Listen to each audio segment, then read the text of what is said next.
Ada selansa. Gak usah diingat-ingat ya sayangnya. Ada bakalannya berani niat semua mau kita nih, habiskan dia.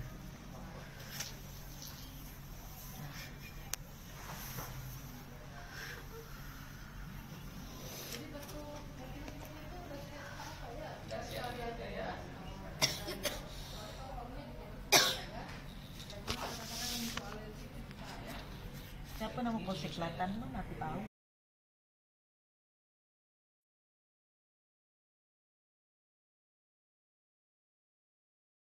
Kuliah hukum pagi ini adalah tentang aspek hukum dari kasus Audrey. Ya, kamu tanya apa? Oke, Pak, apakah bisa keluarga korban dengan pelaku itu berdamai? Berdamai boleh-boleh saja. Mungkin pertanyaanmu yang paling tepat adalah apakah apabila keluarga korban dan keluarga diduga pelaku terjadi perdamaian, apakah itu menghentikan penyidikan polisi? Atau apakah menghilangkan ancaman pidananya? Jawabannya itu diatur di dalam Undang-Undang Nomor 11 Tahun 2012 tentang Sistem Peradilan Pidana Anak, ya. Disebutkan di sini, ya. Itulah namanya di sini disebut di pasal 10, itulah namanya namanya kesepakatan diversi, yaitu kesepakatan diversi itu adalah kesepakatan di mana antara keluarga korban dan si keluarga pelaku mencapai kesepakatan berdamai. Nah, cuma jawabannya diatur juga di dalam pasal 10 dan 11. Ternyata diversi atau perdamaian tersebut hanya bisa untuk tindak pidana ringan, ya, tindak pidana ringan, ya. Tidak bisa untuk tindak pidana yang berat seperti penganiayaan. Sehingga menjadi pertanyaan berikutnya adalah apakah penganiayaan terhadap Audrey di Pontianak itu tindak pidana ringan, pelanggaran atau bukan? Jawabannya, kalau benar kalau benar dia sudah luka di mana-mana, kalau benar ada perlakuan lain sampai katanya dugaan ditusuk alat itunya, alat sensitifnya, itu bukan lagi tindak pidana pelanggaran, itu sudah tindak pidana yang kena pasal berapa tuh? 80. Pasal 80 adalah di Undang-Undang Nomor 35 Tahun 2014 ya. Undang-Undang Perlindungan Anak itu kena ancaman hukumannya berapa? 5 tahun penjara ya. Itu berubah Undang-Undang nomor berapa? Undang-Undang Perlindungan Anak 35 tahun 2014 di pasal 80 ya, kena 5 tahun penjara. Jadi karena dugaan tindak pidana yang dituduhkan itu terkait dengan penganiayaan berat, maka bukan tindak pidana pelanggaran. Maka pasal tentang diversi, yaitu kalau para keluarga berdamai itu tidak berlaku. Artinya apa?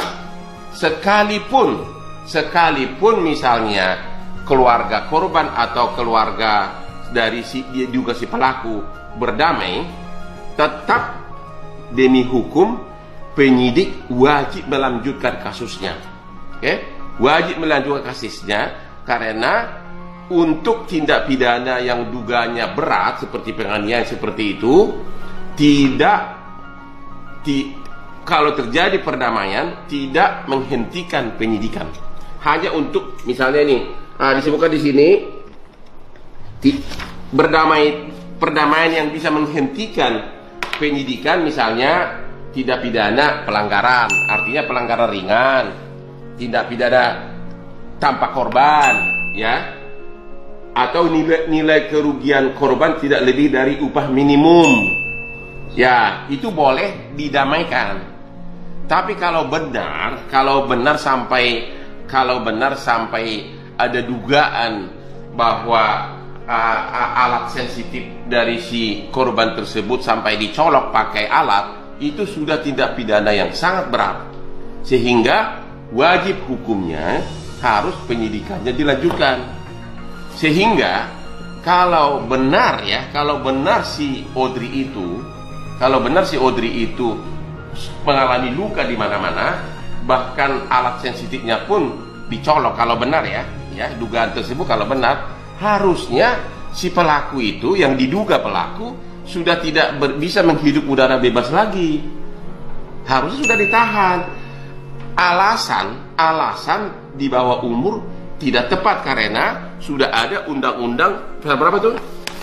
Sudah ada undang-undang tentang peradilan pidana anak, ya, yaitu Undang-Undang Nomor 11 Tahun 2012, yaitu orang yang anak di bawah umur pun berapa umurnya? Umur berapa? 12 sampai sebelum umur 18 tahun.